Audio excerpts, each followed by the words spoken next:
Guys, আসসালামু আলাইকুম। তন্নিস ব্লগে আপনাদের সবাইকে স্বাগতম। আশা করি সকলে ভালো আছেন। আমিও আপনাদের দোয়ায় অনেক ভালো আছি। আজকে আমি রান্না করছি এই যে গরুর ভুঁড়ি।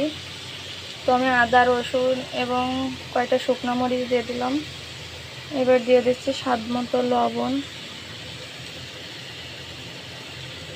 মরিচ দিয়ে দিলাম।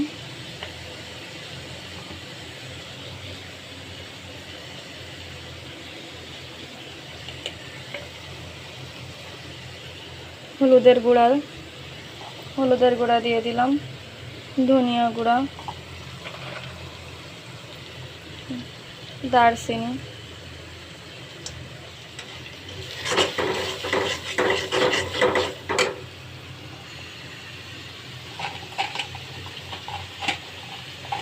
এবার দিয়ে দিলাম শুকনা কয়টা এলাচ দিয়ে দিলাম।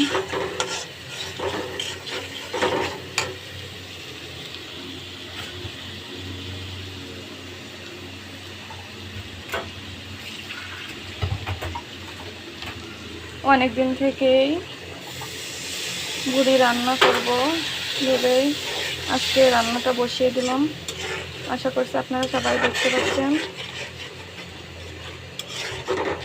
জানি না কে কেমনভাবে রান্না করেন, তো আমি এইভাবেই রান্না করছি।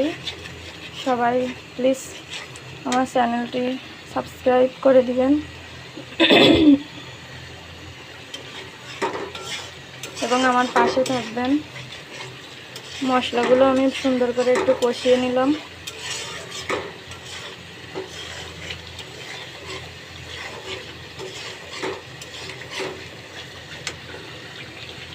কষিয়ে নিচ্ছি মশলাটা সুন্দর করে।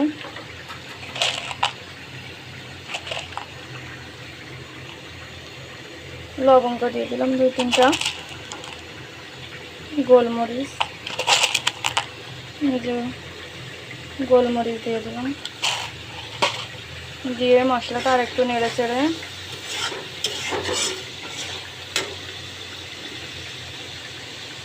যে মশলার উপর তেল উঠে গেছে, এবার আমি ভুঁড়িগুলো দিয়ে দিলাম। ভুঁড়ি আর আলু দিয়ে আমি সুন্দর করে কষিয়ে নিচ্ছি। এটা গরুর ভুঁড়ি। চুলা জালটা একটু বাড়িয়ে দিলাম। এটা গরম পানি দিয়ে অনেকবারই ওয়াশ করছি, ফ্রিজ থেকে বের করে সুন্দর করে পরিষ্কার করে গরম পানি দিয়ে ওয়াশ করছি।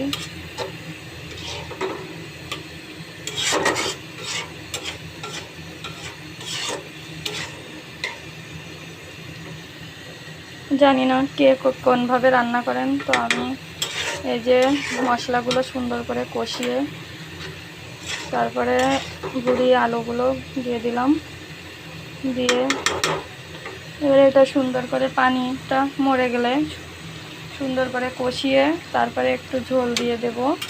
তারপরে আবার গুঁড়া মরিচ, তারপরে আবার একটু এলাচ, দারচিনি, জিরা বাটা, লবঙ্গ, গোলমরিচ বাটা রান্নার লাস্ট পর্যায়ে দিয়ে দেব।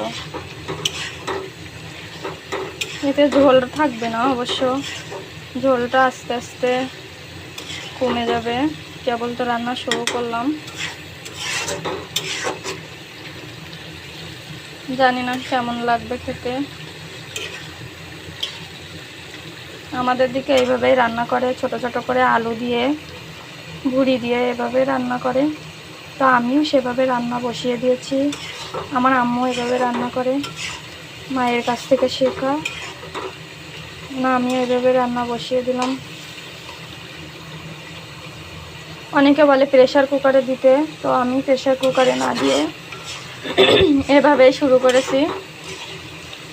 আমার কাছে প্রেসার কুকারের থেকে এভাবে নেড়ে চেড়ে রান্না করাটাই বেশি বেটার মনে হয়।